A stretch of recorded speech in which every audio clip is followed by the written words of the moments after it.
Every year around Thanksgiving, it's kind of like you can kind of almost feel the shift in the air. People believed I killed my kids, and I didn't need a jury saying, "Yeah, let's put him in life. Let's convict him of kidnapping and send him in life." All I wanted, this is the only way that I could get out to get the boys back. Well, there's some deep wounds from this whole thing.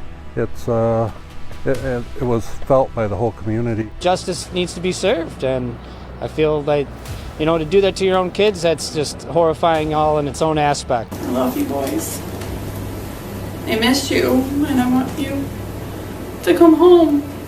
Andrew Alexander and Tanner Skelton were last seen playing in the backyard of their dad's house on Thanksgiving in 2010. That's 15 years ago.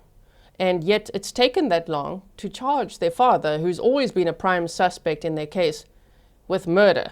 And this is just before he was about to be released after serving 15 years in prison for charges related to their disappearance. So what we're going to do today is deep dive the Skelton brothers case, especially because it's now, around the 15-year anniversary since they were last seen, but also because so much evidence has come out against them. Of course, there's a probable cause affidavit that we're going to look at. And if you've been here a while, you know that we love timelines, documents. What evidence do they have against them? Cell phone pings, internet searches, what else? Their own statements, jail interviews, things like that. So I want to talk about that. So even if you're familiar with the case, you might not be familiar with these new details that we have now, unless of course you watched the full hearings in March of 2025, where the boys were legally declared deceased. And this really progressed the case forward. So thank goodness their mother filed a petition to have them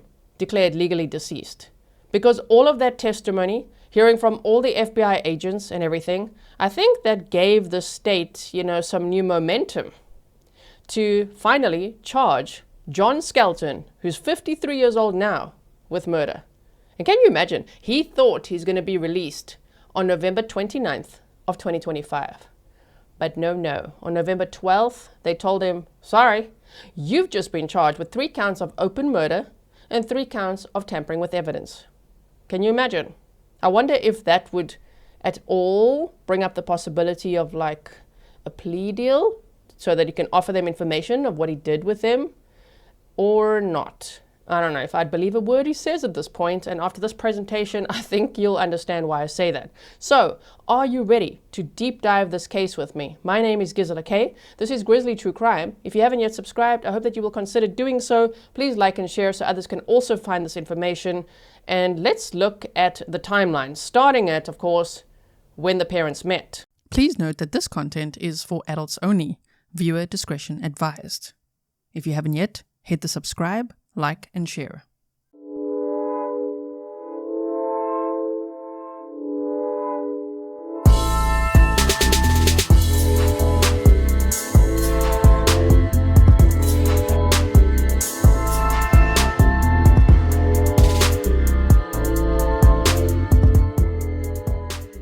So John Russell Skelton and Tanya Lynn Zuvers first met in the late 1990s in rural southern Michigan, a small town with lots of farms and known as a tight-knit community, where they describe that everybody knows everybody. Now, John, born in 1972, worked as a long-haul trucker or truck driver, so he was often on the road, meaning not so often at home. Tanya, born in 1966, grew up nearby and was already raising 2 daughters from an earlier relationship. So that was her first marriage and divorce. She had 2 children there, and one daughter was born in 1998, the other in 2000. And so she was raising them and starting this new life with John while juggling jobs to make ends meet. Now, John also had a daughter from a previous relationship, but he lost custody of her and he was ordered to pay child support. He actually spent time in jail in 2009 for failing to comply with those child support obligations. So I would just say this is red flag number 1 about him. And it does weigh in later into his, I would say, psychology, because he didn't want to lose his boys the same way that he lost his daughter. So that was very much heavy on his mind, right? Before Tanya met John back in the 90s, she was actually charged with 4th-degree criminal sexual conduct for having what was deemed a consensual relationship with a 14-year-old boy. I don't think so. That's not consensual because it's illegal and it was a 14-year-old boy. She was in her early 30s, but I had to mention this because it also factors into what John was saying about her in court and why he claimed that he needed to, keep the boys safe from her. John and Tanya got married in 2002 and moved to a home on Congress Street in Morenci, Michigan, a town with a population, as I said, everybody knows everybody, of under 2,500 people on the Michigan-Ohio line. Tanya's dream was to be a full-time mom, and she and John had 3 sons together, and they were whole world. By 2009, John and Tanya's marriage was falling apart. John was laid off from his job in early 2010, so there's a huge stressor. And he started resenting Tanya, and he started keeping notes on everything that he thought that she was doing wrong, and he especially was focusing on her past, convictions, and projecting that onto why she shouldn't have custody of the boys. I think when he lost his job, he thought, oh crap, not only have I lost my job, but my marriage is also falling apart. Now the next thing is I'm going to lose my boys. And so he already started plotting and planning of how he could keep the boys to himself. In September of 2010, Tanya filed for divorce in Lenawee County Circuit Court, and she was given full custody of the boys, with John getting supervised visits with future court hearings pending. On September 14th of 2010, John picked up the boys for a visit from Tanya's place, but instead of bringing them back that evening, he took off with them, crossing into Ohio. Tanya couldn't reach them for 7 terrifying days, her calls completely ignored by John. Morenci Police Chief Larry Weeks got involved personally, tracking John down and warning him that he'd be arrested for parental kidnapping if he didn't return the kids. On September 21st of 2010, John finally handed them over at a spot near the border, saying that he was protecting them from Tanya. So enter that story. Now he starts saying, unsubstantiated things, that she's sexually abusing the boys, and he's really worried. And, Tanya was really worried because she's like, oh my goodness, he's unhinged. He's like running off with the boys. He's lost his job, and he's acting erratically. Now, this did lead to charges: 3 counts of felony parental kidnapping, 3 counts of kidnapping, and 3 counts of false imprisonment. He wasn't jailed right away, but his visits were paused, and both parents had to get psych evaluations. So this was becoming a very contentious divorce and custody battle, which we know can be very dangerous from other cases we've studied, right? Now, during questioning, John apparently acted erratic, talking vaguely about secret ways to keep the boys safe from Tanya's supposed bad influence, a sign of what was to come. That September mess made the custody battle, of course, even worse. John's lawyer hammered on Tanya's offender status as a danger, while Tanya's side pointed out John's recklessness and risk of running again. Now, at some point in these divorce proceedings as well, it was eventually finalized, we're going to get there, John decided to represent himself, and that was so awkward because he questioned, cross-examined Tanya himself. So mediation turned into yelling sessions, with John claiming that Tanya was emotionally abusive, and then Tanya saying that John was verbally harsh with the kids.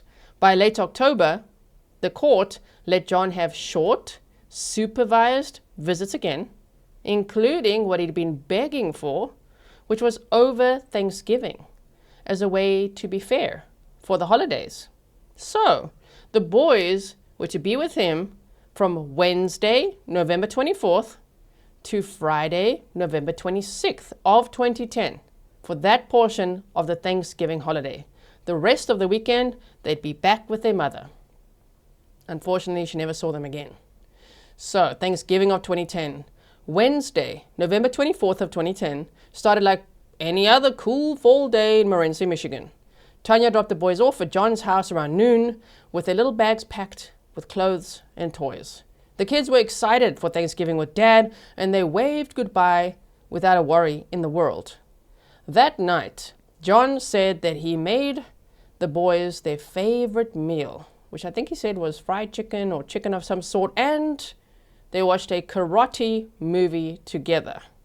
On Thursday, November 25th, 2010, Thanksgiving, the boys were seen and heard by neighbors giggling, playing in the yard.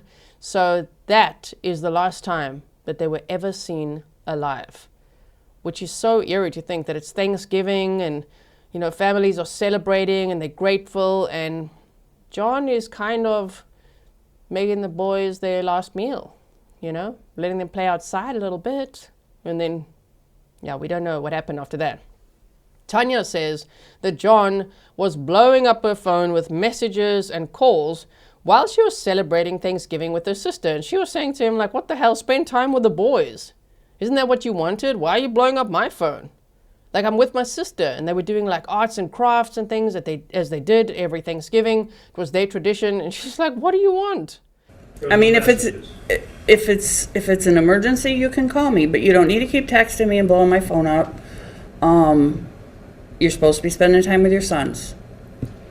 He was apparently expressing remorse for his past actions, professing his love, and explicitly requesting a reconciliation to salvage their marriage and family unit. But Tanya said, no, after what you just did, you literally abducted our sons. No, I do not see us getting back together. And I had told him, because he had asked me if I ever thought we could get back together, and I said, no, I don't think we can after what's happened this week. I don't know how I could. He then ended the call by saying that she would never hear from him again. He posted on Facebook, I love my wife very much. May God and Tanya forgive me. Which, that's scary to think about. But at the time, you know, it didn't set off all the alarm bells. People didn't really notice that, right? No one would really think of what was to come. So on Friday, November 26th of 2010, Tanya was supposed to pick the boys up at 3 p.m. per the arrangement. She contacted John at 10 a.m. to check if maybe she could pick them up a bit earlier. He answered a call. She says he sounded a little bit odd, like a little bit off. And he said, don't worry, the boys are okay. Now, Tanya was staying at her parents' house, which is on the same street. So she describes it as she could see the driveway. So while he's saying, oh, yeah, I'm home, or he's saying I'm there, whatever, she can see when his van is at the house and when it's not at the house. And she also said that she had seen two people leaving that morning, but she hadn't seen the boys. And she was starting to get really worried because his stories that he was telling her when she's trying to get hold of him, like, when can I pick them up? So, okay, what time? Okay, so where are you now? What are you doing now? She started to get really concerned. So she walked over to the house and she noticed that John had actually wedged the door closed and that the house was completely wrecked inside. Apparently in these divorce proceedings, which was not yet finalized at this point, there was some kind of cabinet or something that she had taken, and then he was really upset about it, so she brought it back, like, okay, fine, you can have it. You bought it for me as a gift. I thought it's mine. And he's like, no, it's mine. You know, fighting over furniture at this point, and she could see that that was completely wrecked, and furniture was completely destroyed inside the house. So she called the police, and they then learned that John was actually at the hospital, and he was getting treated for a broken ankle from what he called a fall at a second floor window around 11:30 a.m. Now, what's even more scary is, and I'm censoring for YouTube, they found a self-deletion note inside the house in a notebook, which said, I'm sorry to hurt you again. This time, it was on purpose. I guess my actions today will guarantee you won't have to see me again or in heaven. Oh dear. He said, you will hate me forever, and I know this. He also had a Bible that was open to a specific verse, which was Isaiah 25, verse 8, which says, he will swallow up death in victory, and the Lord God will wipe away tears from off all faces, and the rebuke of his people shall he take away from off all the earth, for the Lord hath spoken it.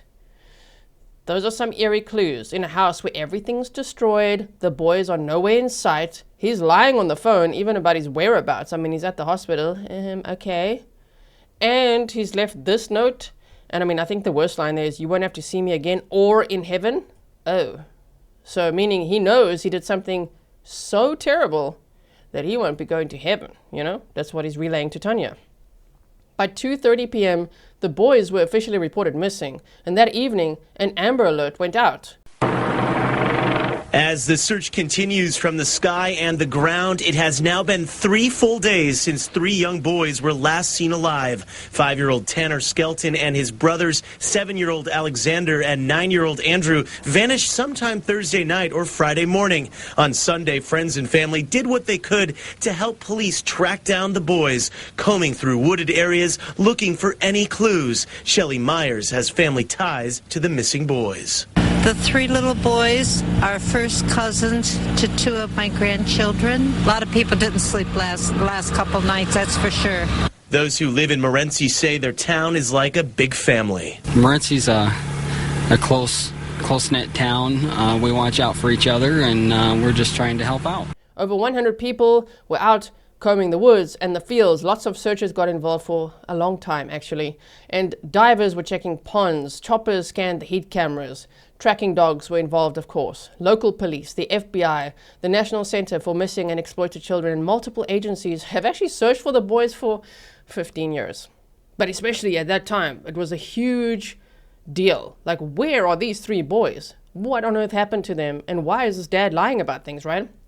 Now, John had smashed kitchen cabinets. There was broken glass everywhere. He had cut appliance cords. The TV cords were destroyed. They said car keys had been cut. The master bedroom mattress had been slashed to ribbons with a knife. And hanging from the upstairs balcony, the police found a noose. In a jail interview, John described this noose as a project that he was working on. You're saying you did not hurt the kids with that noose? I did. They never even saw that. Okay, and They you never saw it at all. did you say that was for a project? Yes. Can you describe the project at all? No. Not right now because of the investigation. The ropes were for a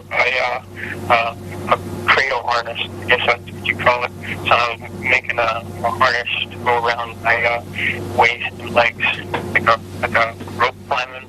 In the meantime, John was telling Tanya and the police that there's this friend, a woman by the name of Joanne Taylor, who had actually picked the boys up. Yep, that the boys were with her. All right. He also then later said, he'd given the boys to an Amish community, and he said that he'd given the boys to an organization known as the Underground Sanctuary. Now that, they've never found such an organization, but also if you just take it literally, that's very scary. An underground sanctuary. Yeah, that definitely sounds like the boys are not alive anymore. Now, they are presumed dead, as I said, but the point is there. If you just listen to what he's saying, whoa. Now, let's review the evidence, shall we? And just know, buckle up, because it gets very intense. November 26th of 2010. Let's look at the cell phone pings of John Skelton. At 4:13 a.m., John Skelton's cell phone is at his home on East Congress Street in Morenci, Michigan. At 4:29 a.m., that's mighty early, the phone begins moving away from the house and travels towards South Ohio. At 5 a.m., neighbor Christy Schaefer drives by the Skelton house on Black Friday morning, and she notices that John's van is not in the driveway, like it's always there, and, where's he going at 5 a.m.?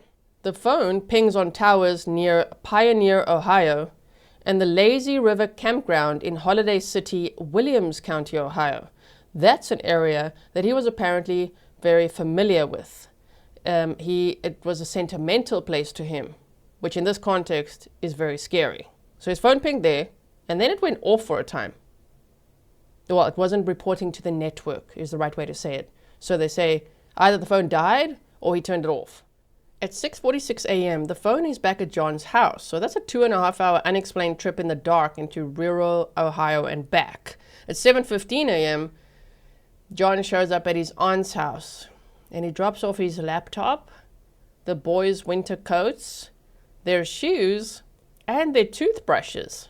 And he says the boys don't need these things anymore, and to make sure that his mother gets the stuff. He also apparently gave some of his own clothing away. Very odd. It felt like I was running out of time, and because I couldn't live there and I couldn't hold a job. You felt like you were running out of time? I felt like I was running out of options, and I wasn't going to leave my kids. I just did the wrong thing. When you say you did the wrong thing, what do you mean? You should have chosen... I should not have done what I did. It's then believed that he goes home and tries to take his own life. So trigger warning, okay, this is going to discuss themes of self-deletion. He ties a thin cord, what Chief Weeks called little more than a shoestring, to the upstairs balcony railing as a noose, and then he jumps or falls and breaks his ankle, and then he calls his cousin's daughter to take him to the hospital, which he does, and they go to a hospital in Toledo, Ohio, where he will later be arrested. John claims that a friend, Joanne Taylor, has the boys. He's still going with that story on that day, and that she even texted Tanya that day to say so. Yeah, Tanya got a message from somebody called Joanne. She didn't know who that was. We're going to find out. So who is Joanne Taylor? The account of Joanne Taylor, the email address associated with that name and account, it traced back to John's IP address, and it was created on November 6th of 2010. And he used this account to message Tanya to say that the boys would have to be picked up later because she has them and John's at the hospital. John used this invented identity as part of inconsistent stories to explain the boys' whereabouts, which authorities concluded were lies to cover up their murders. Now, he took that lie far. He described Joanne as someone he met while helping her family with car trouble. He says they bonded over a Cafe Mom sticker on her vehicle, a mommy support or blog site. Okay. In FBI interviews in 2011, John admitted that Joanne was just a backstory created for a clandestine operation. He linked her to an underground organization like United Foster Outreach and Underground Sanctuaries, or an Amish group to protect the boys from the alleged unsubstantiated abuse by Tanya. John claimed that he met group members at a truck stop near Niles, Michigan, received nondescript envelopes with instructions or cell phones like burner phones, and he also burned or returned evidence per their orders. Wow, this story is quite something. Now, in a nightmare described to FBI agents, John said he had tunnel vision, seeing his van at a dumpster in Holiday City, Ohio. Oh my goodness. So they were like, okay, everybody search the dumpsters. They'd already done that, but they went back, they searched extensively. He says that Joanne exited the van. He questioned if it was actually him, like himself, implying guilt. And he said, I need to know if I'm a child killer.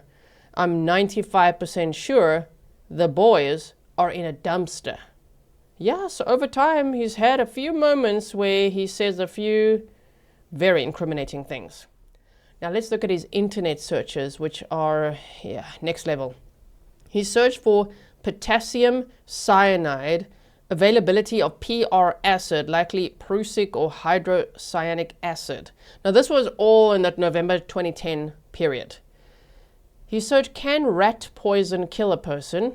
Is rat poison tasteless and odorless? How to break a neck? How can you break someone else's neck with your hands? How to kill a person? Neck and spine, spinal cord and cerebellum. Self-deletion methods. Our kids better off if we divorce. And he also checked the Michigan Sex Offender Registry, which again would be to tie back to his wife's charges in the early 90s. Other internet activity. November 24th of 2010, he made that Facebook post, I love my wife very much. May God and Tanya forgive me. He sent a message to a friend 3 hours after making this post saying, I'm killing myself tonight, but right now I'm fine. Later that day, he said, I was going to last week, but Tanya opened up and the kids found out that Tanya was a sex offender, I can't take her silence once again. At some point, when Tanya had spoken to John on the phone, you know when he was blowing up her phone over that Thanksgiving weekend? He told her that he told the kids that she'd been in jail in the past and she's got this conviction, and she's like, why are you telling them then? What are you doing? November 26th of 2010, there was a draft message, so unsent, which was from the fake Joanne account to Tanya that said, glad you won't have your boys to fondle or sleep with. John just dropped his sons off with me, and I'll be watching them until he returns. On November 30th of 2010, John Skelton was arrested by Ohio authorities on 3 counts of parental kidnapping related to both the September and November 2010 abductions. December of 2010, he was extradited to Lenawee County, Michigan, and arraigned on 3 counts of parental kidnapping, 3 counts of first-degree kidnapping, and 3 counts of false imprisonment. He then tells a pastor that he sent the boys home, and that she, of all people, should know what that means. Pastor Donna was still in the hospital, but in a room where family had gathered, along with an FBI agent. That's when, she says, Skelton called and told her in an angry, impatient tone he had taken the boys home. Not back to his ex-wife Tanya, not to a relative, but that he had taken them home, and that the pastor, of all people, should know what he meant. You came to the conclusion then, those boys are no longer with us. In my head. In my head. I mean, yeah, that sounds like he sent them to heaven, right? February, March of 2011, the charges were amended to 3 counts of unlawful imprisonment. And then on June 7th of 2011, the divorce between Tanya and John was finalized in Lenawee County Circuit Court in Michigan. And the decree affirmed that Tanya Zuver would have sole physical and legal custody of the 3 boys. But how heartbreaking must that have been? Because they were nowhere to be seen, right? So it's like a win in court, but where are the boys? June 28th of 2011, John Skelton enters a no contest plea to the 3 counts of unlawful imprisonment in Lenawee County Circuit Court, which the judge then accepted that plea. And then on September 15th of 2011, he was sentenced in Lenawee County Circuit Court to the maximum term of 10 to 15 years in prison, to be served consecutively for each count at a minimum security facility, and he was later transferred to Parnell Correctional Facility. You have refused to answer me truthfully. These 3 children remain missing. Judge Margaret Noe eviscerates John Skelton in court, calling him deplorable and duplicitous before handing down her sentence. You are hereby sentenced to the Michigan Department of Corrections to serve 120 to 180 months. I do love my boys. And there's, I don't think there's been a day that I haven't cried at least once or twice. Miss them. I look at their pictures all the time. Early 2018 jail interview with the media, he did a few of those. He portrayed himself as a victim, of course.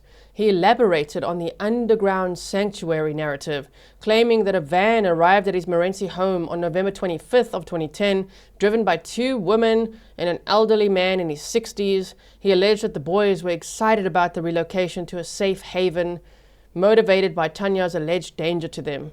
He reiterated phrases like, I sent them home, but said it was temporary and the boys might hibernate until they graduate. He'd actually started naming a man who was part of the Amish community. The FBI found that man, I think his name was Moses, and they actually brought that man to the jail to face John and, basically confront him, but also to try to get information of like, okay, here's the guy that you say has the boys. So we found him, here he is, and they said John was just so shocked, like he became physically ill, and he just couldn't talk.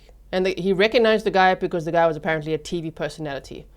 Yeah, so the FBI called him out on his BS with all these stories that he was making up.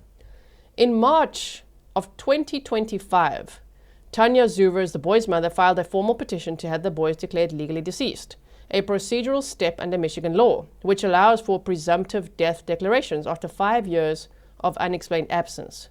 Her primary motivations included obtaining death certificates to facilitate practical matters such as estate closure, insurance claims, the placement of headstones at a memorial site, while also affording her sons a measure of posthumous respect and dignity that she believed that their father, John Skelton, had withheld. The request was further driven by the ongoing stagnation in the criminal investigation. I mean, it pretty much became a cold case, right? With no new physical evidence emerging since 2010 and the impending expiration of John Skelton's sentence for unlawful imprisonment. The hearing commenced on March 3rd of 2025, and it was a 3-day hearing, and it featured testimonies from key figures, including FBI Special Agent Corey Buras, former Morenci Police Chief Larry Weeks, Michigan State Police Trooper Jeremy Brewer, and Tanya Zubers herself. On March 5th of 2025, Judge Catherine Sala granted the petition, presuming the boys' deaths as of November 26th of 2015, 5 years post-disappearance per the law. John Skelton was scheduled, as I said earlier, to be released on November 29th of 2025. Oh, he was counting the days. Was he giving his commissary items away or what? Envisioning his future of freedom. Well, on November 12th, he was charged with 3 counts of open murder and 3 counts of tampering with evidence. He's 53 years old now. There's some pictures of him. And yeah, he will probably never get out of prison. Skelton has been serving 15 years for 3 unlawful imprisonment convictions in the disappearance of his 3 sons. According to court records, he was set to be released on November 29. So why now? The legal presumption of death has been established. The evidence detailed in testimonies at the hearing was formalized in hearing transcripts, strengthening probable cause under Michigan's open murder statute, which encompasses first and second degree murder without specifying a degree at charging. A 2023 cold case review by Michigan State Police unearthed additional digital artifacts like a pseudonym-linked email account from November 20th of 2010 querying child safe houses. Okay, while over 5,000 tips since 2010, some resurfacing post-hearing have now bolstered the case. Skelton was arraigned on November 17th of 2025, and he's being held on a $60 million bond. Andrew, Alexander, and Tanner would be 24, 22, and 20 years old today. The boy's family released a statement today in response to the charges against John Skelton. It reads in part, quote, "The latest developments has left us shocked and heartbroken all over again. Our priority has always been and continues to be finding out what happened to Andrew, Alexander, and Tanner and seeking justice for them. We ask that the investigation be allowed to proceed thoroughly and without interference so that the truth may finally come to light." What happened to the kids? Let's get the community and some closure as well as the mom, and maybe give him a peace of mind too, you know. Just put an end to it. While the community in Michigan has a dedicated memorial plaque for them, they planted trees in their honor, everyone wants to know what happened to them and where are they? Will they ever be found? Do you think that John Skelton will ever confess to what he did, especially now with these charges? Do you think that he would ever tell the police what he did, maybe thinking he'll get a lesser sentence or something? Or do you think he's going to stick to, I don't know, whatever stories he's telling these days? Leave me a comment below. I'd love to hear your thoughts on this. Now, John Skelton's next scheduled court appearance is a probable cause hearing on December 17th of 2025 at 1 p.m. in Lenawee County District Court in Michigan. Prosecutors anticipate that a subsequent preliminary examination may require approximately 2 weeks to complete, potentially extending proceedings into early 2026. The trial date has not been scheduled yet. Now, there are still tip lines that you can call if you saw anything, if you know anything, if you heard anything. Whatever it may be, you could still call those tip lines. You just never know what could help the investigators. It could be something that you think is so small and it could really help the investigation. Now, I really hope that there will be justice for these 3 boys. We do not know what happened to them. There's speculation that John Skelton murdered them and put their bodies in a river, which is a fast-flowing river near to the areas where he was traveling around that day, and that would make it nearly impossible to find their bodies. Dive teams back out today, this time searching the St. Joseph River, using sonar to cover as much of the river as they can here along US 20, but log jams and ice are making their work harder. Still, they say at the very least they can see clearly where they can go. We're able to pick out the logs and the rocks and all the underbrush in the bottom of the river today, so we're getting some real good images. But there's always hope. Maybe one day they'll find something, some of the remains, some kind of answer. Or maybe one day John Skelton will just fess up. Just tell everyone what you did and get it off your chest, right? Now, because we love documents, let's have a look at the probable cause affidavit. Okay, so here's the probable cause affidavit. Thank you to Grizzly Cat for obtaining this for us to read. If you want to buy her a coffee, the link is in the description box, as well as my Buy Me a Coffee link and the Mod Squad. So thank you so much for spoiling us with coffees. So, probable cause to arrest the defendant. Tanya Zuvers and John Skelton were married in 2002. In September of 2010, the relationship between the two was coming to an end, which John did not want. On September 15th of 2010, Ms. Zuvers, through a divorce attorney, secured an ex parte order, granting her exclusive parenting rights of Alexander, Tanner, and Andrew. On November 25th of 2010, in the city of Morenci, county of Lenawee, John Russell Skelton had his 3 sons, Andrew, Alexander, and Tanner, for the Thanksgiving holiday at his home on Congress Street in Morenci. Ms. Zubers attempted to pick up Alexander, Tanner, and Alexander on November 26th of 2010 from John. After some back and forth, John told Ms. Zubers that he was at the hospital after a failed self-deletion attempt.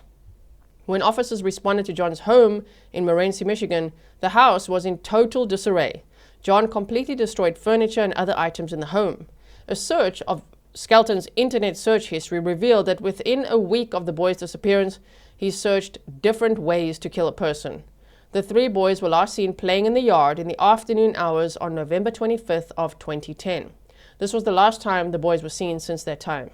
John Skelton maintains that he turned his 3 boys over to the underground sanctuary, which he claims was a type of clandestine organization to keep children safe from harmful situations. John Skelton was subsequently charged with child endangerment, parental kidnapping, and is currently serving out his sentence in state prison. In the 15 years that have passed since the disappearance of the 3 Skelton boys, investigators have searched exhaustively for the missing children with nil results. The underground sanctuary has also been extensively investigated, and no such organization has been found to exist. Multiple interviews with John Skelton have been conducted, and he has consistently misled investigators in the pursuit of finding his 3 missing sons. His statements have been inconsistent and misleading throughout the 15 years of his incarceration. Proof of life searches have been conducted until current day, and no evidence of the boys being alive have been found. In the spring of 2025, the 3 missing Skelton boys were declared legally deceased in civil court. The most recent interview with John Skelton was conducted on November 3rd of 2025, and Skelton continues to be uncooperative and failed to provide investigators with any information to locate his missing sons. Investigation shows that John Skelton killed his sons between the days of November 25th and 26th of 2010. John Skelton did knowingly and intentionally remove, alter, or conceal the body of Alexander Skelton to avoid a determination as to cause and manner of death. And the same goes for Andrew Skelton and Tanner Skelton as well. And so here you could see count 1, homicide, open murder, count 2 is the same, count 3 is the same, and count 4, tampering with evidence. Count 5, tampering with evidence. Count 6, tampering with evidence. Let's quickly read what they say here.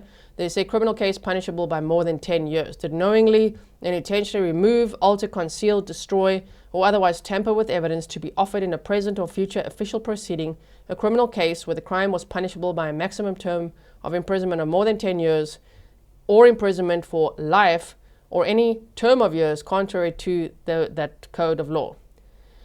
Okay, so yeah, those are his charges. This is what he's facing now. And just to think that, he hasn't been cooperating at all. And he thought he's getting out. He thought, that's it. I've done my 15 years, I'm out. 53 years old, let's go. Thankfully not. I'm so glad that they were able to find enough probable cause to file these charges against him, because everybody's been looking at this guy from the start, and one would be, whoa, all the red flags that maybe the public would see, maybe from the outside, you know, maybe the hunch you'd have, but like, damn, the FBI, they brought their evidence that they have against him now, and I think it's going to be a very interesting case to follow. If you haven't ever watched the March 2025 court hearing, just search on YouTube, Skelton hearing March 2025, and you should find a whole bunch, because it's all in different clips everywhere, right? There were 3 days worth of the hearing, and it's just so interesting to hear what the FBI agents had to say. Of course, I brought you a summary of everything. I would have loved to watch that with you. Leave in the comments below if you want to watch it together sometime. I don't mind. I love court hearings, and I love hearing evidence that they have, of course, against someone, especially facing charges like this. Now, he is innocent or proven guilty in a court of law, but I look forward to when that court of law is in, you know, progress, when it's happening, when it's live, when maybe we can watch it together. Thank you so much for watching. I really hope that there will be justice for the boys. I hope that there will be answers at some point as to what actually happened to them, and I will most certainly keep you posted. I hope that you had a happy Thanksgiving, and I look forward to seeing you in the next one. In the meantime, stay safe.